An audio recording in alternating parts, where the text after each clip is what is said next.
हर व्यक्ति प्रसन्नता की खोज में भटक रहा है। जन्म से लेकर के मृत्यु तक उसके जो भी कर्म होते हैं वो सब प्रसन्नता प्राप्ति के लिए ही होते हैं। लेकिन वास्तविकता में उसके जीवन में खुशी का हिस्सा बहुत कम आता है और दुख का हिस्सा ज़्यादा आता है। दुनिया भर के भौतिक संसाधन एकत्रित कर लेने के बाद भी उसे प्रसन्नता नहीं मिलती। असीमित धन दौलत एकत्रित कर लिया और एकत्रित करने के बाद भी उसे शांति नहीं मिलती। तो प्रश्न यह उठता है कि जिस खुशी को पाने के लिए हमारे सारे कर्म होते हैं, हमारे सारे कार्य होते हैं, फिर भी हमें वह खुशी मिलती नहीं, ऐसा क्यों? इसका सीधा सा जवाब है, प्रश्न है। खुशी धन दौलत और भौतिक संसाधनों से प्राप्त नहीं की जा सकती।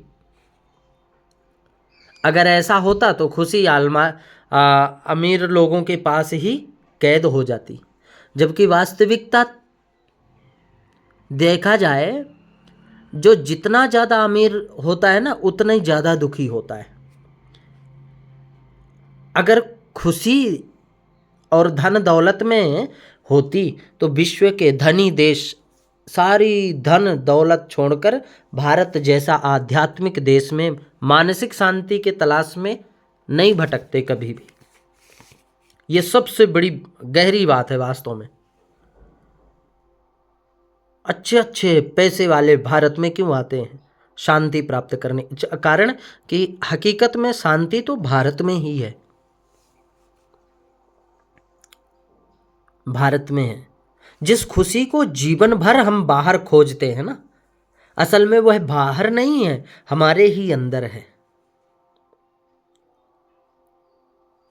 खुशी को बाहर खोजने वाले जो लोग हैं दुनिया भर के भौतिक संसाधन एकत्रित कर रहे हैं और भौतिक संसाधन एकत्रित करने के बाद भी वो दुखी रहते हैं। खुशी को अंदर ढूंढने वाले लोग जिनको दो वक्त की रोटी भी मुश्किल से नहीं मिलती, उन्हें खुशी मिलती है। हकीकत में असल में जो चीज़ वहाँ खोई है उसे वहाँ ढूंढना पड़ेगा, अन्य कहीं जीवन भर ढूंढते रह जाओगे। हमारी कोई भी वस्तु कहीं अगर गुम गई तो हमें उसी स्थान पर ढूंढना चाहिए, वहाँ मिल जाएगी। जो खुशी हमारी खो गई वह बाहर नहीं, हमारे मन में है। अगर आप उसे वहाँ ढूंढेंगे तो वह मिल जाएगी, अन्यथा बाहर की वस्तुओं में जीवन भर खोजने के बाद भी वह आपको नहीं मिल पाएगी। एक बहुत अच्छी कहानी है। एक बहुत ही अमीर व्यक्ति था, पर असीमित धन दौलत होने के बावजूद वो अशांत रहता था। वह हमेशा दुखी रहता था। परेशान होकर एक दिन अपने गुरुजी के पास पहुंच गया। अब गुरुजी कोई महात्मा के, अच्छे सिद्ध महात्माओं के पास पहुंचे। तो जब महात्मा के पास पहुंचे तो वो गुरुजी से बोला कि गुरुजी ने कहा कि गुरुजी ने उससे दुखी होने का कारण पूछा कि तू दुखी क्यों है। उसने कहा कि महाराज गुरुजी, मेरे पास असीमित धन दौलत है, फिर भी मैं खुश नहीं हूँ। आप मुझे बताइए खुशी कैसे मिले। तो गुरुजी ने कहा कि कल तुम्हारे प्रश्न का उत्तर दे दूंगा। वह आदमी जो था वो वहाँ से चला गया, घर चला गया और फिर वो अगले दिन गुरुजी पर अगले दिन फिर वो चला कि जाए गुरुजी के पास। तो अगले दिन जैसे गुरुजी सड़क पर रोड लाइट के नीचे कुछ ढूंढ रहे थे, वह अमीर आदमी अपनी कार से वहां उतरा और गुरुजी को कुछ ढूंढते हुए देखा तो वह रुक गया और पूछा, गुरुजी आप ये क्या ढूंढ रहे हैं? गुरुजी ने कहा कि मेरी चाबी खो गई, उसे मैं ढूंढ रहा हूं। मेरी चाबी खो गई है, उसे ढूंढ रहा हूं। अब वह आदमी जो अमीर आदमी था वो भी रोड लाइट के नीचे चाबी ढूंढने लगा।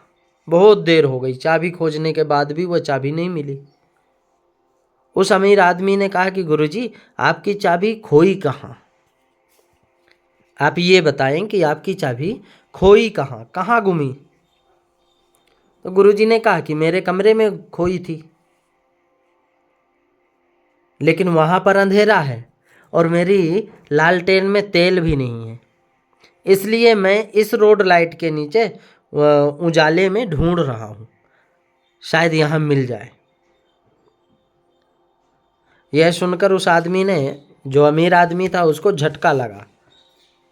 बोला, गुरुजी, आपकी चाबी खोई अंदर थी, कमरे के अंदर, और आप ढूंढ बाहर रहे हैं।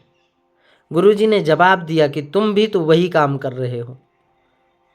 तुम्हारी खुशी अंदर है और तुम बाहर ढूंढ रहे हो, इसलिए तुम दुखी हो। यह सुनकर वह अमीर आदमी गुरुजी के पैरों में गिर गया और बोला, महाराज, गुरुजी, हकीकत में आज मुझे जीवन का सबसे बड़ा पाठ सिखा दिया। और हकीकत है, हम ढूंढते रहते हैं, इधर उधर खोज में लगे रहते, लेकिन मिलता कुछ नहीं। क्यों नहीं मिलता? चूंकि वो है ही नहीं ना। जहां हम ढूंढते हैं वहां मिलने का सवाल ही नहीं है। हमें ढूंढना चाहिए जहां, हम वहां ढूंढते नहीं। कबीर जी कहते हैं कि कबीरा सब जग निर्धना, धनवंता नहीं कोय, और धनवंता सोई जानिए, जाके राम नाम धन होए। जिसके पास राम नाम रूपी धन है,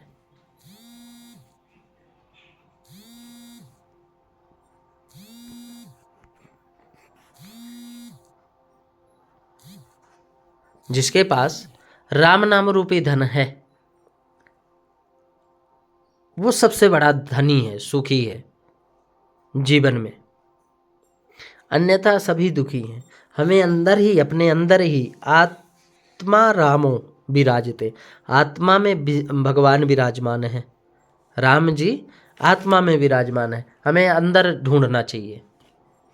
हमें एकांत में बैठकर शांति से 2 मिनट भी अपने लिए अगर निकाल लिए समय, तो हमारे पूरे दिन की पूरी मेहनत सार्थक हो जाती है। लेकिन हाँ, ध्यान रहे, हमें ढूंढना क्या है अपने अंदर, कि हमारे वाणी से, मन से, वचन से, कर्म से, कैसे भी आज का दिन सुबह से और शाम तक कहीं गलत तो नहीं निकला, किसी को नुकसान तो नहीं पहुंचाया, किसी को गलत वाणी तो नहीं बोली। और यदि ना शब्द आ जाए ना, कि आज हमने किसी को ऐसे शब्द नहीं बोले जिससे अगले को परेशानी हो, समझ लो, ऐसा हम अगर समझना, ऐसा विचार करना प्रारंभ कर दें, समझ लो हमारे अंदर हकीकत में 100% खुशी आ जाएगी। हमेशा, और हकीकत है ये, हम जब चाहें, जैसा चाहें, हम अपने मन को वैसा मोड़ सकते हैं। कई लोग नशा करते हैं, नशा कहते हैं महाराज छूटती नहीं, नशा नहीं छूटता। भाई वो कभी पकड़ा ही नहीं, हम ही पकड़े हैं। अगर हम छोड़ दें उसको, मजाल क्या कि नशा पकड़े, लेकिन पकड़ते तो तुम ही हो ना। तो हमेशा ध्यान रखना चाहिए। और जीवन सार्थक बनाना है तो अपने अंदर ही परमात्मा को ढूंढो। स्वयं विराजमान है भगवान। अण तो अणुरयान, महतो मणिरयान। सूक्ष्म अणु में भी भगवान विराजमान है, तो महतो मणिरयान, विशाल काय पर्वत में भी, हाथी में भी भगवान विराजमान है। अपने अंदर बैठे हुए राम को देखो। सच में हर शाम दिवाली मनना प्रारंभ हो जाएगी। के बारे में तो बहुत अच्छा अच्छा बताया गया, अग्नि पुराण में भी है। अग्नि पुराण में भगवान धन्वंतरी आचार्य श्रुति से कहते हैं कि गोस दंड महापाप, यानी महारोग और महादुख का निवारण करने वाला है। क्या? गौ सेवा, गौदान। पहले जब शरीर पूरा होता था ना, अब तो पता ही नहीं चलता कब शरीर पूरा हो रहा है, नहीं तो पहले जब शरीर पूरा होता था, पूर्वजों का ऐसा ही होता था, गौदान करते थे। कई का तो ऐसा था कि गौदान करते करते गोधूली बेरा में ही शरीर छोड़ देते थे, त्याग हो जाता था शरीर का। लेकिन अब वो चीज नहीं रही, आजकल कुत्ता पालने प्रारंभ कर दिए। तो गौ रक्षा, गौ कीर्तन से मानव न केवल अपने कुल का उद्धार कर लेता है, बल्कि गाय के श्रद्धा पूर्वक स्पर्श मात्र से भारी पापों का नाश हो जाता है। यह पृथ्वी गौओं की श्वास से स्वतः स्वच्छ है, पवित्र होती रहती है। ये अग्नि पुराण में कहते हैं कि एक दिन गौमूत्र, गोमय, गोघृत, दूध, दही, कुशोद का सेवन और एक दिन का अखंड उपवास अति कुकर्मी को भी शुद्ध कर देता है। पंचगव्य ले ले और एक दिन का उपवास कर ले तो अति कुकर्मी, कुकर्मी नहीं, अति कुकर्मी, जो दिन रात अनायास ही जीवन व्यतीत कर दिया, वो भी शुद्ध हो जाता है।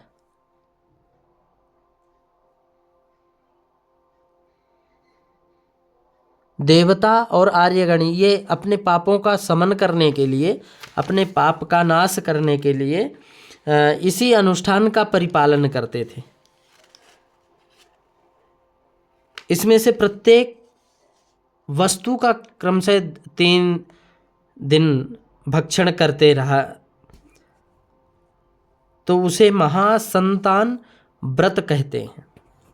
अगर वो कोई भी व्यक्ति हो और वो व्यक्ति अगर प्रत्येक वस्तु का अगर 3-3 दिन तक भक्षण करके रह जाए तो उसे महासंतान व्रत कहते हैं। यह व्रत संपूर्ण कामनाओं को सिद्ध करने वाला है, समस्त पापों को विनिष्ट करने वाला है, विनाश करने वाला है। केवल गाय का दूध पीकर 21 दिन रहने से बहुत फल मिलता है। एक व्रत होता है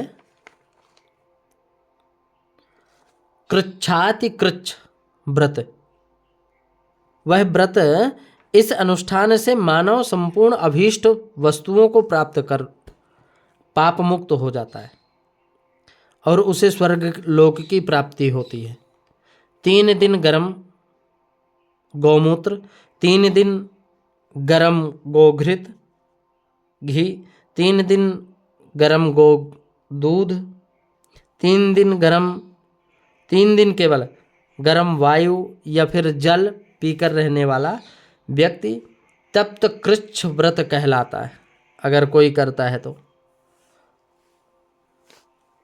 तप्त कृच्छ व्रत। यह व्रत समस्त पापों का शमन करता है, विनाश करता है, अग्नितुल्य और ब्रह्मलोक की स्वतः प्राप्ति कराने वाला है। यदि इन वस्तुओं को इसी क्रम से शीतल करके सेवन किया जाए तो उसे शीतकृत व्रत कहते हैं, शीतकृच्छ व्रत कहते हैं। यह ब्रह्मलोक प्रदायक व्रत है। 1 माह तक गोव्रती गौमूत्र से प्रतिदिन स्नान करे, गाय माता के दूध को सेवन करे और गाय की सेवा करे। तो गौ की सेवा करे, गाय का भोजन कराए और बाद में स्वयं ग्रहण करे फिर भोजन प्रसादी। इससे व्रती निष्पांड होता है, निष्पाप होता है। इस व्रत करने वाला कोई भी आदमी है वह निष्पाप हो जाता है और गोलोक में अंत में जाता है। बहुत गोस दंड, गोदुग्ध, दही, गोमय, घृत, गोमूत्र। गोमय का मतलब गोबर और गोघृत।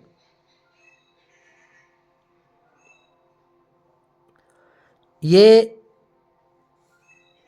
सब पापों को विनाश करता है। मेन मूल जड़ ही गौ माता है सनातन धर्म की, लेकिन सब भूल गए।